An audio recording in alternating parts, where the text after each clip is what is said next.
গ্রামে এক নিঃসঙ্গ দম্পতি ছিল। তাদের কোনো সন্তান ছিল না। একদিন তাদের একটি ছেলে সন্তান হয়। আর সেই আনন্দে সেই ছেলেটিকে তার দাদা বাড়ি থেকে একটি গরু উপহার দেয়। ছেলেটিও গরুটির সাথে খুব আনন্দ উল্লাসে মেতে থাকে। গরুটিকে ঘাস খাওয়ায়, খাবার দেয়, যত্ন করে, গোসল করায়। এক কথায় সব দিক দিয়ে ছেলেটি গরুটির খুব যত্ন নেয়।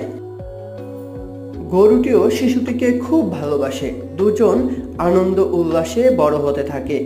একদিন ওই শিশুটির মায়ের এক কঠিন রোগ হয়। তখন খুব টাকার প্রয়োজন হয়। যেহেতু শিশুটি খুব গরিব পরিবারের ছিল, তাই মায়ের সেই চিকিৎসার টাকা জোগাড় করতে পারছিল না।